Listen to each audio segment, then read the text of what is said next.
민언연의 미디어 탈곡기.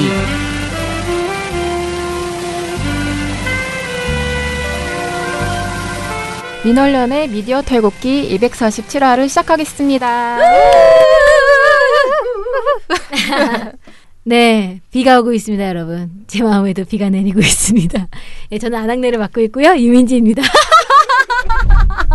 맙소사. 네, 저는 분녀회장 맡고 있는 배나은 활동가고요. 네, 오늘 저는 생일입니다. 네. 진짜? 네, 몰랐어. 생일입니다. 뭐 광대가 축하 아프네요. 한번 해봤고요. 네.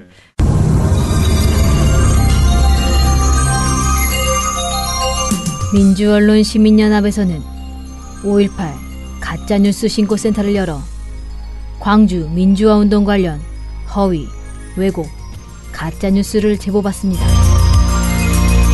북한 군부대가 광주에 내려왔다, 간첩들의 소행이다 등 카카오톡과 유튜브, 트위터와 페이스북, 종편과 모든 신문방송에 나오는 5.18과 관련된 가짜뉴스를 제보해 주시기 바랍니다.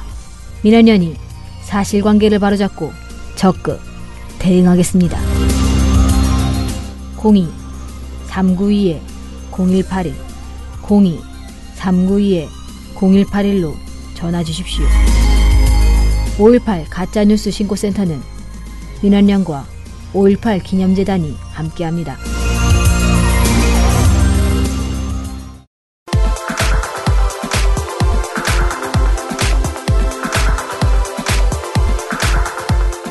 그럼 오늘 바로 미디어스쿨 앱으로 넘어가도록 하겠습니다. 네, 알겠습니다. 첫 번째 소식은요. 선거방송심의위원회가 어떤 프로그램에 대해서 법정 제재를 했다라는 소식이에요. TV조선인가요? 아닙니다. 저희 모두 기다리고 있지만 그렇진 않고요. TV조선 안 하고 뭐 하는 거야? 그건 아니겠고요. 아우, 진짜. 네. 매경TV였습니다. 주인공은. 상황을 조금 자세히 말씀드릴게요. 매일경제TV의 경세시민 촉이라는 프로그램이 있는데요. 여기에 최현덕 남양주시장 예비후보자가 출연을 해서 자기가 부시장 시절에 재직 시절에 어떤 에피소드가 있었는지, 그리고 내가 이제 앞으로 어떤 것들을 계획하고 있는지, 그다음에 뭐 지방 재정 자립도를 높이기 위해서 뭘 준비하고 있는지 이런 것들을 되게 상세히 설명을 했다는 거예요. 근데 이 프로그램 보신 분들은 아시겠지만 자막 같은 것도 그렇고 전반적인 이렇게 뉘앙스가 너무 홍보성인 거죠. 그러니까 자막을 찾아보니까 부시장의 시간은 공무원과 시민의 시간과 일치, 1분 1초도 낭비할 수 없어 최선을 다해 업무에 열중. 너무 멋있다. 네, 그러니까 이걸 보면 정말 너무 훌륭한 분이신 거예요. 공직자인데 부시장을 맡고 있는데 내 시간은 정말 시민의 시간과 그래서 나는 1분 1초도 헛되로 쓸 수 없어. 네, 대단해. 네, 그렇게 멋지다. 말씀을 막 하시니까 막 뽑고 싶네. 네, 누가 봐도 이거는 훌륭한 사람이다. 훌륭한 사람이고 선거에 나오면 왠지 표를 주고 싶은 사람인 것 같은 느낌을 주는 거죠. 근데 이 사람이 선거에 나왔어요? 예비 후보자죠. 아 진짜? 그럼요. 남양주시장 예비 후보자입니다.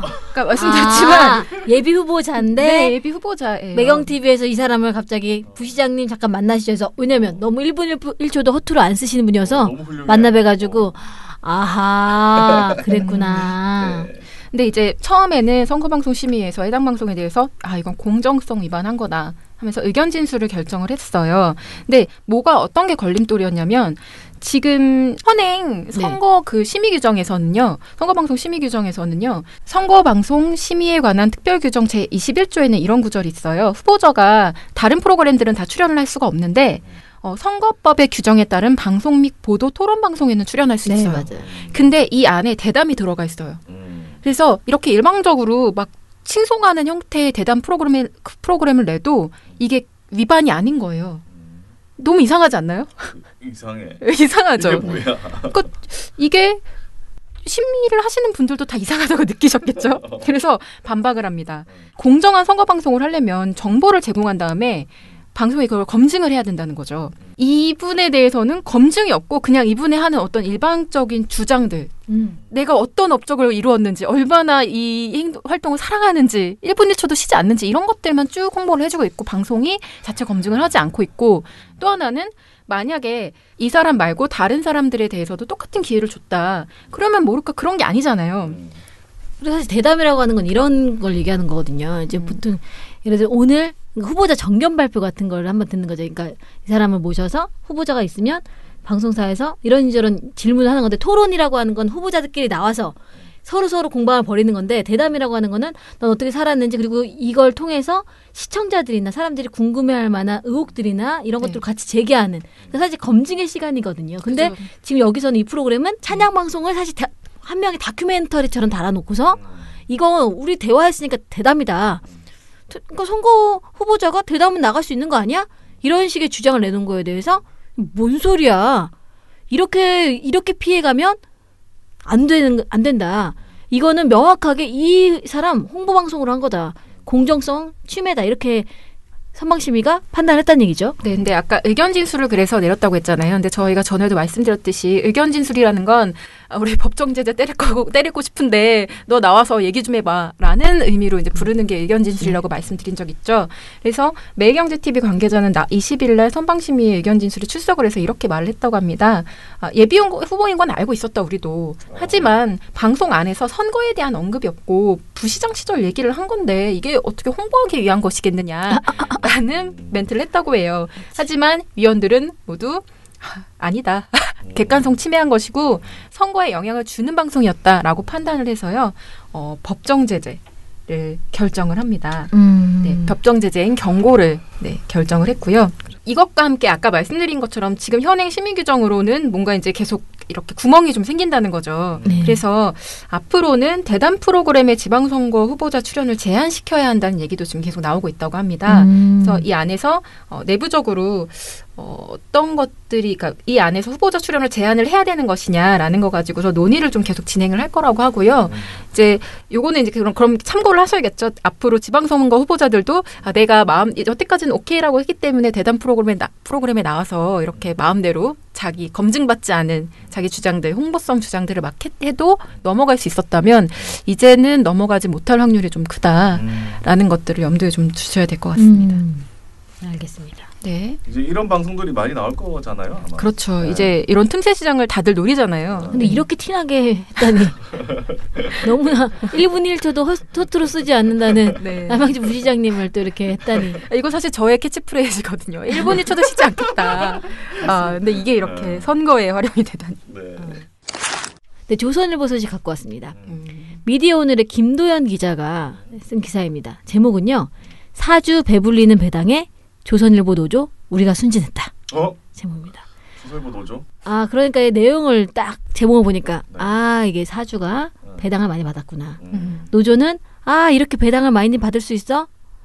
너희는 우리를 빨대로 쪽쪽 빨아먹고 이 표현보다는 노조는 이거 너무 불합리한 배당 아니야? 회사가 어렵다더니 뭐 이런 내용일 것 같죠? 한번 제가 말씀드리겠습니다. 네. 정확한 수치는 이렇습니다. 조선일보가 10년치 회계 자료를 분석을 했는데 조선일보 노조가 한 거예요. 그랬는데 조선일보 임직원 임금은 잘 안 오르는 데 비해서 주주 배당금이 지나치게 늘었다. 이런 내용입니다. 주주 배당을 보면요. 2007년도에요. 10년 전에 54억 원이었습니다. 그런데 이듬해는, 그러니까 2008년도에는 72억으로 뛴 다음에 쭉쭉쭉쭉 올라가가지고 2014년부터는 120억 이상을 배당을 하고 있다고 합니다. 와. 그래서 올해는 또 2017년 그 배당으로 123억 원을 했대요. 야. 조선일보 근데 경영 악화에 대해서 계속 고민하지 않았나요? 그러게. 자, 보세요. 근데 2007년에 세전 이익이, 세금 제하기 전에 이익이, 조선일보의 이익이 314억이었대요. 네. 근데 2017년에는 10년 뒤에는 347억 원이래요. 그러니까 30억 정도밖에 안 늘었는데 조선일보 이익이 배당은 127%나 증가했다. 이런 내용을 얘기하는 거 있는 겁니다. 자, 근데요. 그 시기에 2007년도 조선일보 임직원의 총 임금은 439억 원이었는데 2017년에는 405억 원으로 줄었대요. 그러니까 10년 안에 한 30억 정도가 넘게 줄은 겁니다. 근데 이거에 대해서 그 돈이 어디로 갔냐? 그러니까 조선일보는 뭐라고 하냐? 아니 임직원이 줄었기 때문에 니네 개개인의 직원들의 임금은 올랐지만 임직원이 줄었기 때문에 439억 원에서 405억 원을 주는 거다. 그렇기 때문에 이거를 딱 동일시정산에 놓고 뭐 주주 배당은 뭐 이만큼 올랐는데 왜 임금이 안 올랐냐 이렇게 얘기할 수 없다 이렇게 해명을 했다고 해요. 근데 조선일보 노조 입장은 이런 거죠. 니네가 회사 어렵다고 그래서 사실 구조조정한 거 아니야? 노동자들한테 우리 다 잘라내고 한 거 아니야? 그런데 보니까 회사가 어렵다고 하는데 10년 동안 몇 억이야 이게? 70억. 그러니까 10년 전에 54억이었는데 지금 123억이면 한 70억 정도거든요. 70억을 배당해가? 배당금으로 줘? 이 말이 돼? 이렇게 한 겁니다. 특히요. 이 방사장은요. 방사장이라고 얘기할게요. 방사장은 한 37억 원을 받아갔다고 해요. 2017년에. 그러니까 1년이 지나고 나면 자기 방사장이니까 사장으로서 임금 나오는 거 말고요. 배당금으로 37억 원이 들어온 겁니다. 내가 이 기사를 보고 야 진짜 돈 많이 버는구나.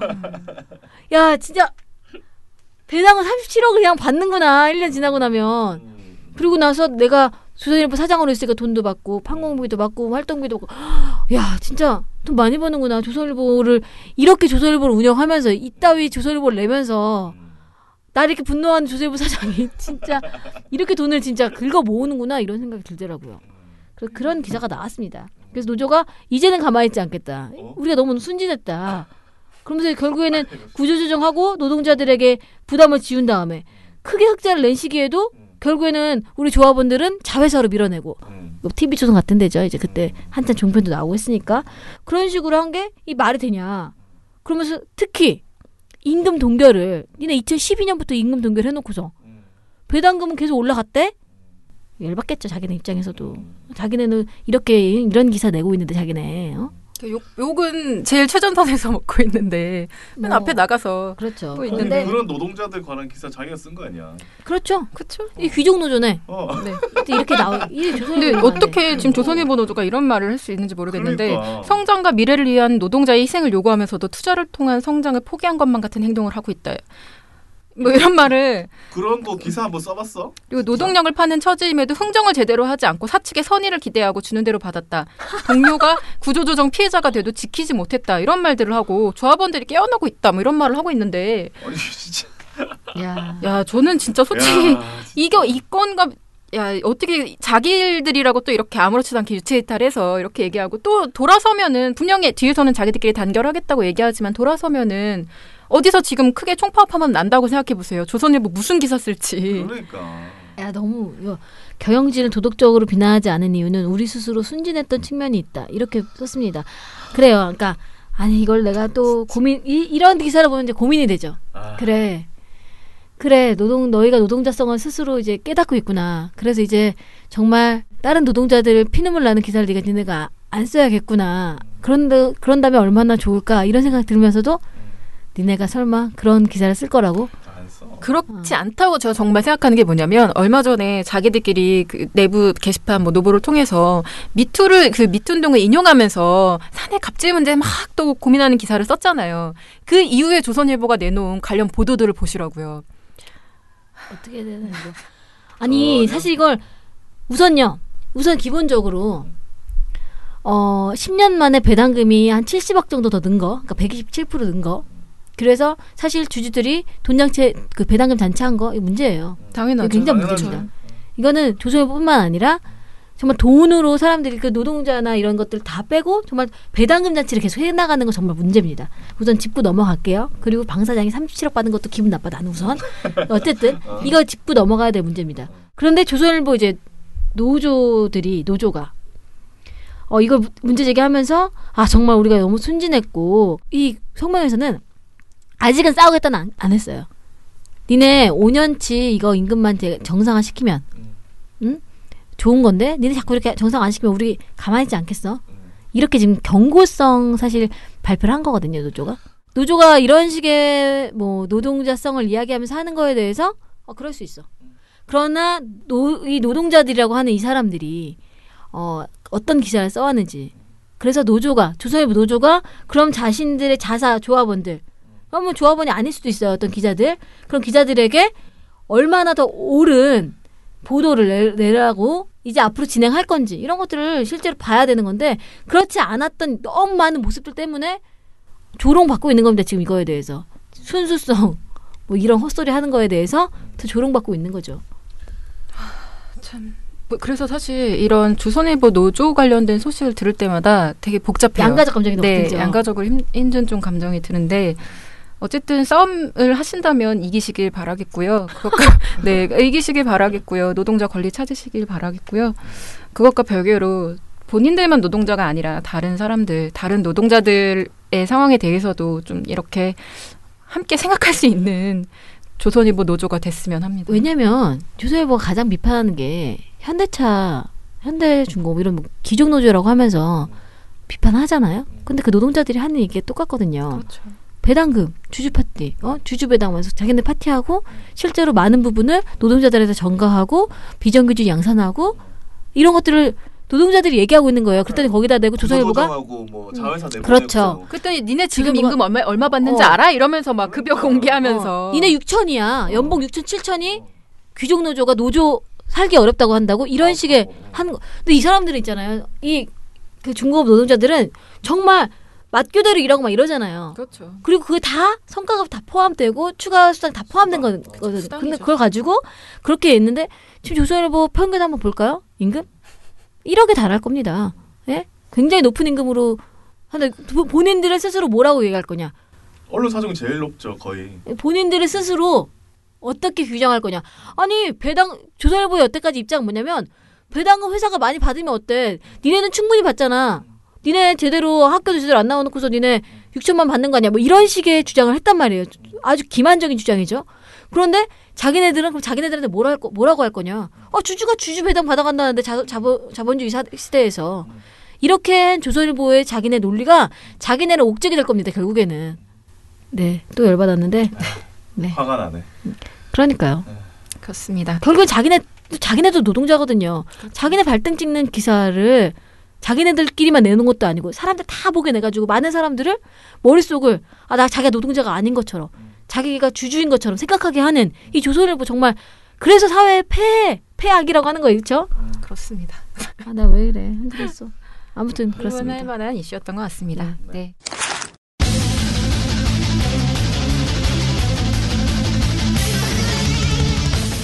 네, 오늘 나쁜 보도 스크랩은요. 이게 정말 따끈따끈한 제보가 들어와서 그걸로 좀 말씀을 드려보려고 합니다. 네.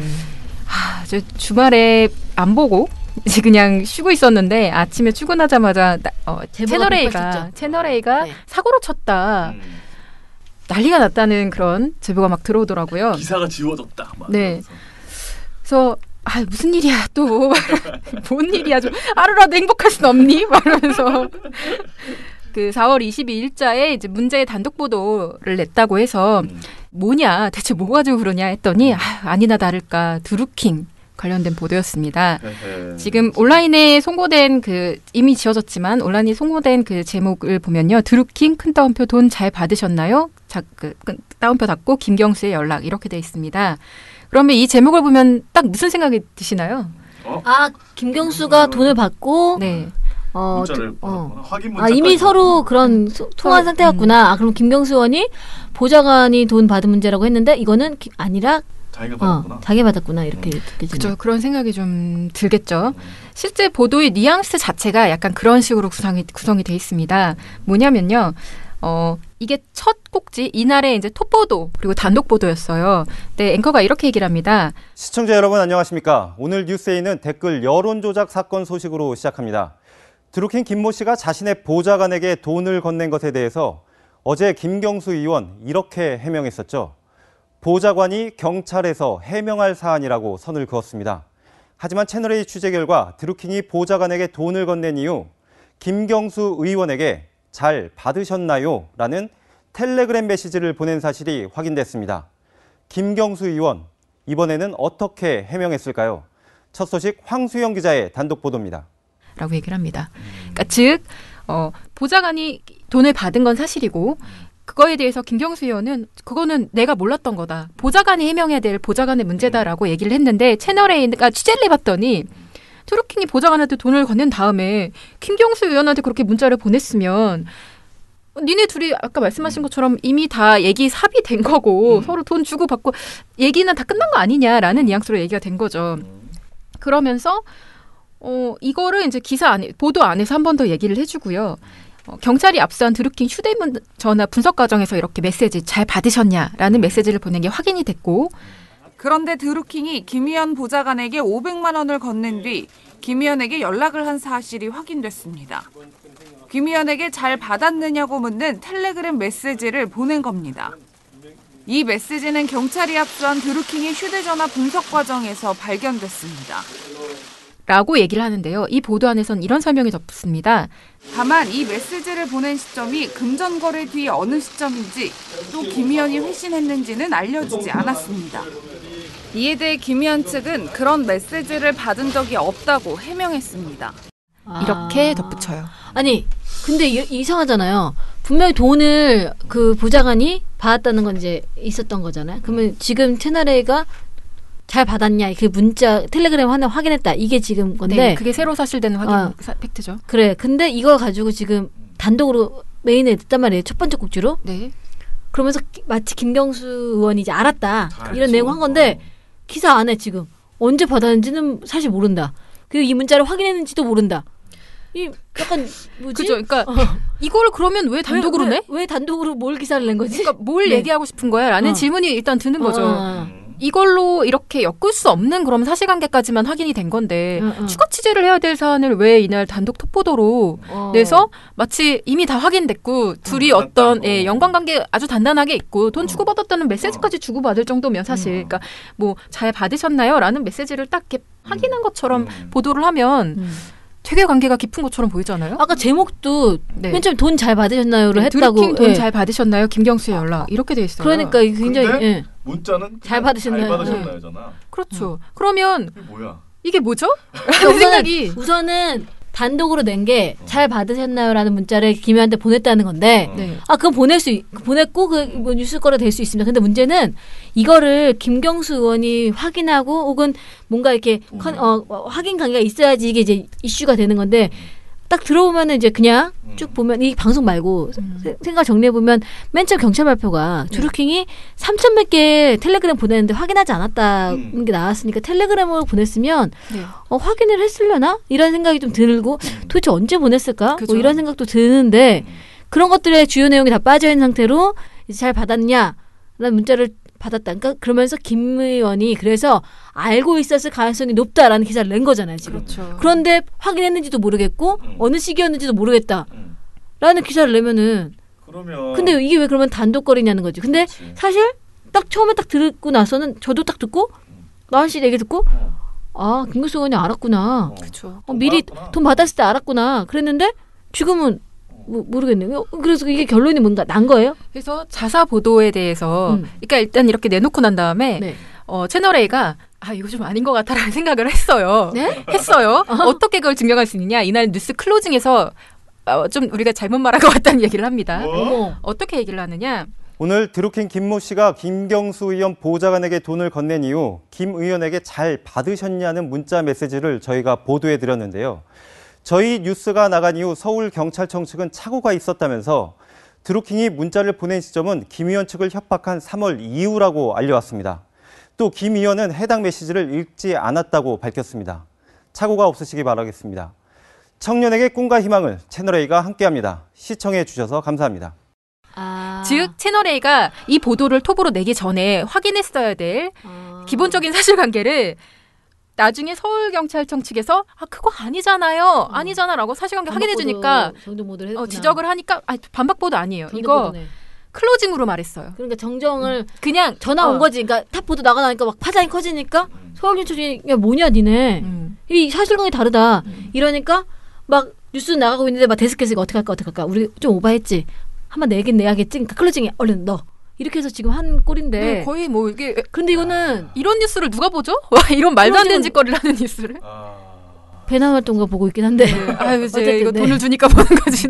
아니 클로징을 뉴스 시작할 때 빵 단독으로 터트려 놓고 뒤 가서 그게 아니라 아니 그러니까 무슨 말이냐면 이거는 그 서울지방경찰청에 물어보면 사실관계 확인할 수 있었고 네. 왜냐면 이 기사가 자기 썼잖아. 언젠지는 모른다. 근데 서울경찰청이 알고 있었던 거잖아. 3월이라고 이미 협박이 시작한 그 이유였다. 물어보면 되는 거였잖아. 제 말이요. 그러니까 제 궁금한 건 이거죠. 확인했는지 안 했는지 모르겠지만 만약 확인을 했으면 기사 안에 뭐 경찰청에 문의했으나 답변하지 대답하지 않았다라고 않았다. 분명히 그치. 넣었을 거예요. 100% 빼봐. 그렇지. 근데 그런 게 없이 그냥 아직 그건 확인이 안 됐다라고 말하고 이렇게 넘어가거든요. 기사는. 그럼 확인을 하고 내야지 기사를. 제 말이에요. 단독이 그리고 헤드라인인데. 그렇죠. 톱이야 톱. 이게 대체 무슨 짓거리를 하고 있는 건지. 지금 채널A 같은 경우는 이렇게 보도를 해놓고서 보도를 지었어요. 그러니까 자기 홈페이지 다시 보기에서도 그 톱을 빼버렸고요. 그러니까 문제가 있다는 걸 인식했다는 거 자기네가. 네, 이거는 인정한 거나 마찬가지죠. 우리 보도가 이상해요. 라는 이거도 걸 아니다. 인정한 건데 거기에 대해서 그러면 오늘 과연 정정 보도를 할 것이냐 알 수 없는 거죠. 암담하네요. 이게 아무튼 이런 오늘 게. 채널A 저게 정정 보고 안 하겠죠? 봐야죠. 근데 정정 보도 해도 늦었죠. 사실. 근데 이미 할 건 다 한 거예요. 할 건 다 했고요. 자기네가 노린 건 다 끝난 거예요. 어쩌면 타격은 끝난 이런 거죠. 생각도 있는 거죠. 그러니까 뭐 알던 모르건 간에 일단 낸 다음에 실황인 언제 금방 될 거라는 걸 몇 시간 안에 될 거라는 걸 알고 있었겠죠. 그거 왜 모르겠어요. 이렇게 이상한 보도를 냈는데 온갖 곳에서 다 연락이 오겠죠. 경찰한테 연락 오고 김경수 측한테 연락 오고. 근데 그냥 던진 거죠. 알면서도. 그래서 나중에 얘기해봤자 어차피 그거 파급력 없고 그런데 우리가 그런 먼저 터뜨린 게 중요한 거니까. 던지기식 너무 많아요. 지금 요즘에 조중동이 계속 던지기식 하잖아요. 그러니까 뭐 YTN도 비슷한 전략을 하고 있는 것 같은데 일단 사실관계 뭐 알 거 모르겠고 그러네. 그냥 일단 내보낸 다음에 수습을 나중에 되게 던지기식. 작은 목소리로 하는 거죠. 미안합니다. 그래서 근데 그게 이미지가 굉장히 중요하거든요. 딱 한번 박히면은 이게 잘 안 없어져요. 그래서 이런 거 일단 보도를 내면요 정말 심각하게 중징계를 내려줘야 돼요. 이런 보도들에 대해서는. 그래서 넘어가면 안 돼. 네 넘어가면 안 되고 뭐 이거는 사실 뭐 공정성 위반, 뭐 객관성 위반 다 위반, 다 위반이거든요. 법정 제재 가야 되고요. 그리고 여기에 대해서 만약에 그렇게 심의가 안 나온다? 이거는 아마 선거방송심의위원회 선방심의에서 아마 할 거예요. 선거 관련된 네. 내용이기 때문에 김경수 의원이 후보고 선방심의에서 어쨌든 센 결과가 나와야 될 텐데 이거는 선방심의 그리고 되게 빨리 진행돼요. 우리는 보통 심의 나오면은 종편 오래 걸리잖아요. 근데 선방심의는 기간이 딱 정해져 있거든요. 90일. 그래서 되게 빨리 진행하니까 한번 결과 나오면 알려드리도록 하겠습니다. 결과뿐만 아니라 이거 어떻게 해야 되지? 아니 진짜. 지금 우리 민원인에 되게 많이 제보 전화 오고 하는 분들이 정말 너무너무나 답답해하세요. 이거 그냥 봐야 돼요 이거? 이렇게 얘기한단 말이에요. 이거 그냥 놔둬야 돼요. 너무나 열받는 거예요. 보도 보면서. 어떻게 해야 될까요? 그 사실 제가 매일 하는 질문이긴 합니다. 이걸 계속 봐야 되나요? 참 진짜. 라는 생각인데 정말 너무 솔직히 말하면 정말 보도 참사라고 할 수 있을 것 같습니다. 이 드루킨 사건 관련돼서는 이 언론 보도가 이런 식이 지금 이 패턴이 단순히 채널 A뿐만이 아닙니다. 이거 네. 다 아실 텐데, 그러니까 어떤 의혹을 제기할 수 있습니다. 근데 지금 정말 사실 이 채널 A 거 보세요. 알고 보면 잘 받았냐는 문자를 그냥 드루킹이 보낸 거야. 텔레그램을. 그 사람이 3천 몇 가지 확인하지 않은 여러 가지 텔레그램이 이미 있었다는 걸 알고 있었어요. 누구나 다. 사람들도 언론인뿐만 아니라 언론인들은 더 잘 알고 있었겠지. 근데 그 텔레그램 중에 잘 받으셨나요라는 텔레그램이 있었다는 거예요. 그런데 이게 사실 이게 뉴스가 되려면 잘 받았는지 우선 확인이 이 문자를 받는지 안 받는지 그리고 언제 보냈는지 그죠. 줬을 그 시기에 보낼 수도 제일 있잖아. 중요한 건 사실 그치? 시기죠. 네. 그런데 이걸 확인 안 하고 뉴스로 내보내는 거. 그럼 사람들은 믿게 되는 거야. 그런데 이런 행동이 많으니까 되게 작은 걸 가지고 이거 엄청난 의혹이고 사실이냐 보도하는데 조선일보 같은 경우에 김정숙 여사가 그 경인선을 인사했다. 이게 한국일보가 처음 보도를 했어요. 한국일보가 보도했는데 이게 어떻게 보도가 된 거냐면 드루킹이 경찰 조사 받고 나서 그 원래 경인선 그 관련된 경고문 홈페이지를 없앴다가 네. 닫았다가 일부 공개했죠. 뭐 이게 여러 가지 해석이 있습니다. 그래야지 이제 법적으로 뭐 구속되거나 이런 것들을 많이 피하려고 우리가 감추고 증거를 인멸한 게 아니라는 걸 보여주기 위해서 일부러 이제 공개한 거다 이런 해석도 있는데요. 어찌됐건 이거를 한국일보가 보도를 했습니다. 그러면서 김정수 여사도 이미 알고 있었던 걸 보면 문캠프가 이미 경인선의 존재에 대해서 알고 있는 게 아니냐 이렇게 냈어요. 그 다음 날이요. 18일 날 한국일보가 냈고 19일 날 조선일보가 이걸 받았습니다. 다른 데도 받았겠죠. 조선일보가 이걸 몇 건을 냈냐 기사를 6건을 냈습니다. 1면 그리고 5면 전체 그리고 사설 이렇게 돼서 6건의 기사를 냈는데요. 문제는 뭐냐 한국일보 기사를 보면요. 영상을 자른 거잖아요. 이게 드루킹이 올린 영상을 본 거라서 이렇게 경인선 그 사람들이 그 파란색 남색 계열의 수건을 들고 있죠. 네. 막 집단적으로 하고 있는 거예요. 거기에 이제 가서 하는 수건을 든 경인선의 모습과 김정숙 여사가 인사하러 가는 모습 이걸 같이 사진을 썼단 말이에요.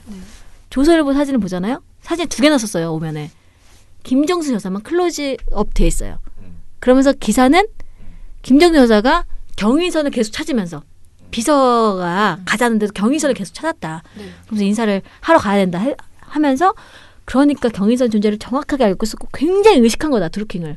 이렇게 지금 기사를 쓴 거예요. 그런데요. 여기서 감춰져 있는 게 뭐냐면 조선일보 기사에서는 그 남색 수건을 들고 집단적으로 응원을 하고 있는 사람들의 모습이 다 감춰져 있습니다. 무슨 말이냐면 지금 상황은 경선장이에요. 대선 경선이 일어나고 있어. 그러니까 예를 들어서 우리가 쉽게 그냥 뭐 스타 팬이라고 봅시다. 팬클럽들이 조직된 팬클럽들이 있어요.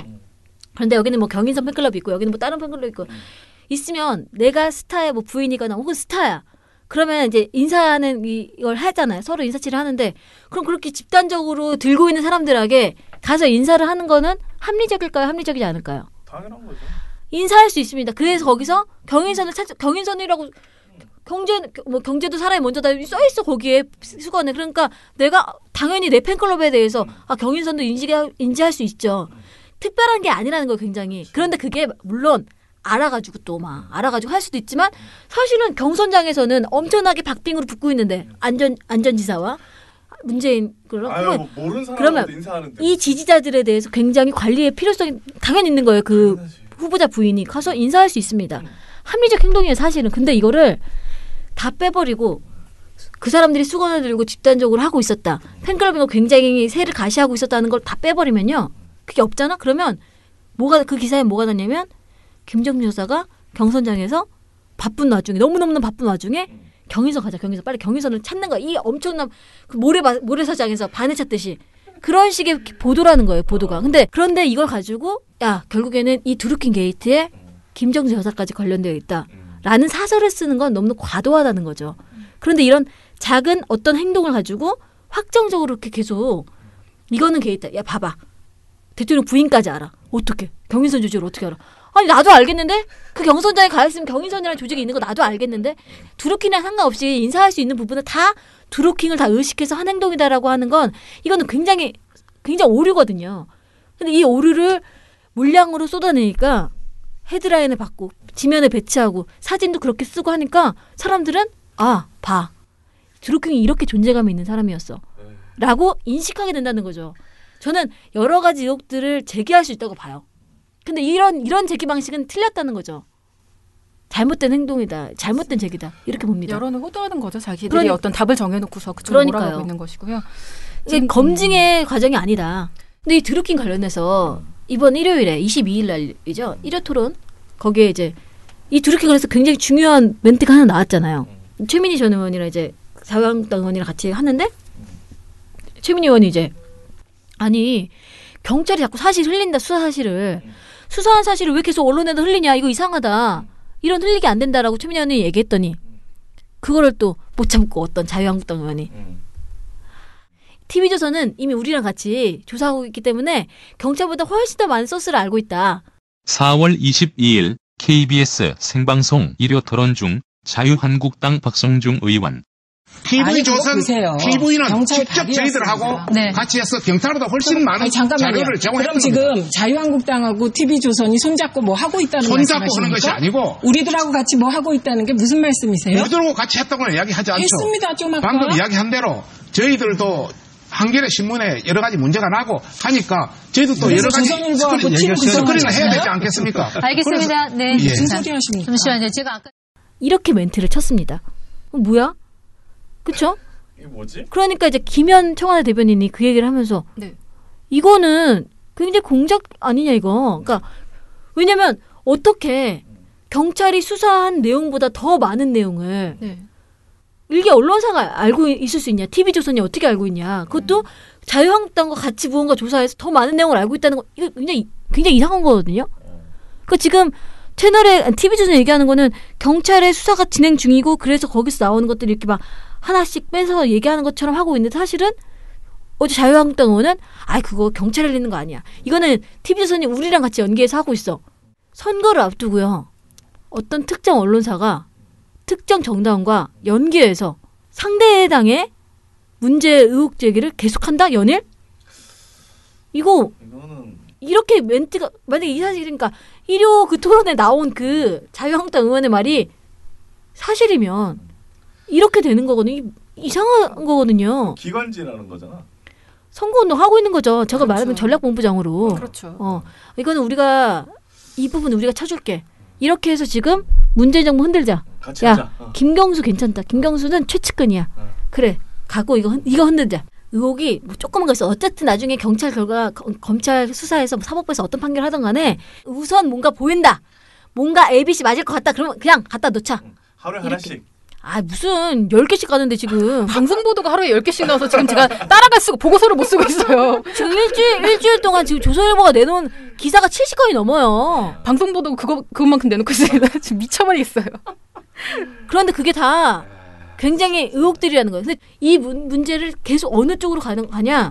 이 청와대랑 뭐 김경수 문제를 받았고, 그리고 뭐 김정숙 여사도 알고 있었고, 자 쭉쭉쭉 보면 이거는 이런 식으로 계속 몰아가게 보도하고 있다는 겁니다.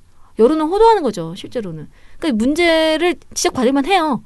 그러니까 우리가 언론이 뭐 권력을 감시하는 기능 할 수 있습니다. 그렇죠? 해야 되는 기능이에요, 반드시.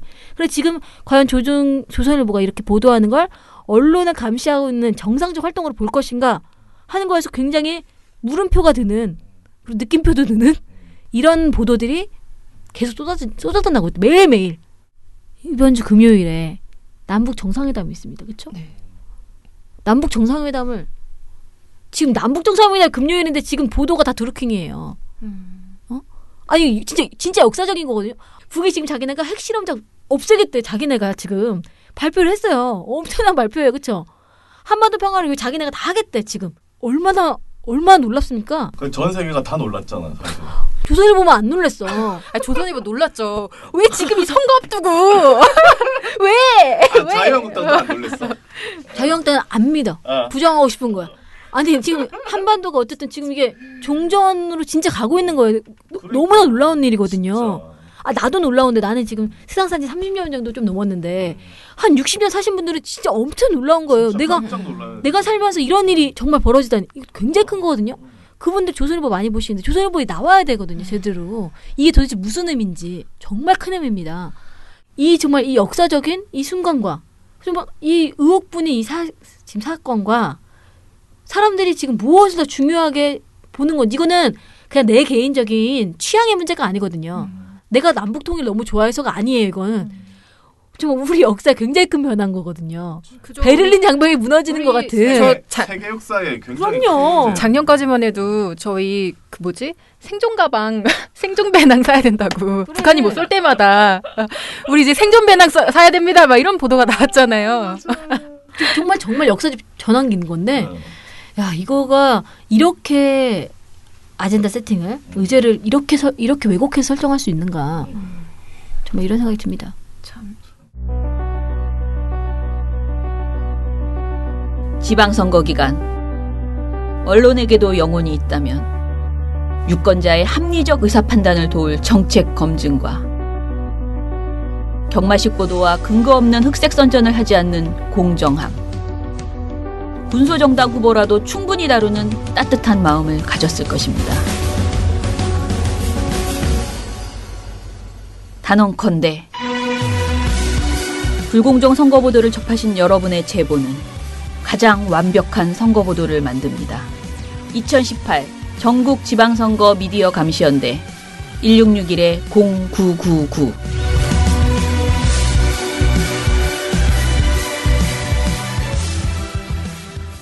7, 6, 5, 4, 3, 2, 1. You'll never have the sacred stone. Oh, this you crazy mother. 동마가찌님께서 민월련 화이팅이라고 짧은 댓글 하나 남겨주셨습니다. 감사합니다. 그리고 그 위에 레이니칠세님께서 중편 떼치 잘 봤습니다. 완전 중편의 시사 토크쇼는 코미디네요. 아무리 살펴봐도 A인 걸 자꾸 B라고 우기는 모습이 마치 우리 아이가 달라졌어요 나올 만한 아이들의 떼쓰개 정도로밖에는 보이질 않습니다. 그리고 팩트가 없으니까 위협도 안 되고 그냥 우습다. 이렇게 적어주셨습니다. 맞아요. 팩트가 없이 그냥 계속 주장만 나열을 하면은 사실 그게 정말 우스꽝스럽죠. 어느 지점에 가서 보면은. 근데 이게 종편이 마치 그 시사 토크쇼라고 하는 거 굉장히 자기네 트레이드 마크가 됐어요. 그렇죠? 네. 그런 프로그램 없었는데 그냥 계속 떠드는 거야. 주구장창. 뭐 변호사가 이것도 얘기하고 저것도 얘기하고 경제 전문가가 미투도 얘기하고 앉아서 그냥 1시간 동안 계속 떠드는 거예요. 그런 프로그램이 맨 처음에 도입됐을 때 종편 딱 나왔을 때 뭐야 했는데 지금은 마치 정말 자연스럽게 있는 프로그램이 있냐. 하나의 장르가 돼버렸어요. 네, 자리 잡았죠. 네, 트러스트 노원님은요. 지난주 금요일에 부녀회장님은 가사 상태에서 방송을 하셨군요. 정말 고생하셨습니다.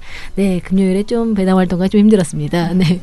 그리고 그녀의 투혼만큼 위대한 것은 그럼에도 불구하고 그것을 방송으로 승화시킨 이PD님의 편집술. 어떻게 알았지? 제가 정말 너무 죄송스러워서 방송하면서도 무릎 꿇고 방송을 해야 되나. 아니 이 트러스트 노원님이 약간 우리 사무실에 뭐가 있어. 약간 CCTV나 뭐 어쨌든 도청기나 뭔가 있어. 왜냐면 내가 이거 금요일날 계속 얘기했거든. 이정희 PD님이랑 이거 편집할 수 있겠어요? 막 이러면서 계속 그 얘기를 했어요. 그러니까 그 잘했잖아. 이정희 PD님이 몇 번 일어났다고 자리에서 편집하다가 그러면서 딱 하고 나서도 이건 무슨 말인지 알아볼 수가 없어요. 막 이러면서 그래서 내가 내지 말라고 그랬더니 그래도 됩니다. 여태까지 한 게 아까워서 됩니다. 오른손이 아파서 됩니다. 막 이랬거든. 근데 이 사람은 어떻게 알았지? 그리고 이번 주 NG컷 대충 시간을 보니 광고 2분 빼고 10분 중에 부녀회가 8분, 봉봉선님이 2분 정도로 앙탈을 부리다 혼나는 NG를 저도 이거 들었습니다. 나쁜 보도랑 재미있는 종편 관련된 거랑 재미 별로 없는 나쁜 보도 둘 중에 뭘 할까요? 이렇게 물어보더라고요. 그랬더니 김 차장님이 재밌는 건 중요하지 않아. 나쁜 보도를 해. 뭐 이런 식으로 하면 이거 진짜 재밌는데? 막 이러면서 아쉬워하는 이런 게 NG 나왔더라고요. 저도 이제 봉봉 활동가님의 그 진짜 재밌는 거 한번 들어보고 싶은데 그렇죠? 어떻게 재밌게 얘기하시나. 네. 그랬더니 김 차장님이 뒤에 한번 짧게 한번 해봐. 진짜 재밌는 거 한번 해봐. 막 이러시더라고요. 부녀회는 거의 주간 NG컷이 아니라 주간 만담 모음이네요. 저도 들으면서 엄청 웃었습니다. 아 그래요? 네, 만담을 하고 있더라고요. 나은 씨랑 저랑. 우리 케미가 그렇죠? 제가 너무 구박을 하는 것 같다는 느낌이 좀 들어서 저를 구박하시죠. 네. 나은 씨가 네. 엄청 저를 구박해요. 네. 근데 제가 너무나 즐겁게 구박을 받으면서 네. 쑥쑥 크고 있다는 너무나 행복하게. 네, 미령곰택님께서 금토 드루킹 관련 내용 잘 들었습니다 하면서 우리 언론이 민원련 와서 혹독한 교육받으면서 정신교육 받아야 된다고 생각해. 이렇게 말씀을 해주셨네요. 그러니까 오죽하면은 정말 이렇게 저질 언론들이 어떻게 이렇게 오보와 막말을 쏟아내면 이런 말씀까지 하시겠어요. 그리고 조선일보 같은 경우도 문 대통령에게 폭주한다는 막말을 쏟아냈다고 하네요. 네. 아 세상에. 무엇 때문에? 그래서 신문 발행 중지 등 제한시키는 방법에 대해 말씀을 하셨는데요. 이게 또 언론의 자유라는 것이 그런데 또 이럴 수 있습니다, 여러분. 네. 아까 조선일보 노조가 화가 났잖아. 네. 그래서 파업을 하는 거야. 발행이 중지되는 거야. 어때? 그거는 내부의 분쟁으로 그렇게 되는 거고 사안이 다른 거죠. 나쁜 보도로 그렇게 건 게 아니잖아요. 그래서 잠깐이라도 좀 멈춰놔야 되지 않겠어? 해학적인 부분은? 안 한다면 100원 겁니다. 제가. 100원? 100원 지금 장난해 지금? 야, 전 재산을 걸어도 안 한다 지금. 그게 전 재산이에요. 비슷하기 때문에. 그게 다르지 않다. 마이너스 플러스 항상. 갑자기 눈물이 날라. 눈물이. 네. 네, 그러면서 월요일 방송 유민지 기획부장하고 배나은 활동가 방송이라면서 기대한다고 적어주셨고요. 네. 오늘 퀴즈는 없는데 자꾸 개근 멤버 이정현 PD님이 퀴즈 많이 맞추시라고 말씀하시네요. 너무 좋아하죠 이분. 네, 너무 좋아하시네요. 네. 그러면 오늘 월요일 미디어 탈곡기는 여기서 마무리하도록 하겠습니다. 민원련 미디어 탈곡기는 내일도 열심히 털어드리겠습니다. 탈탈탈 안녕.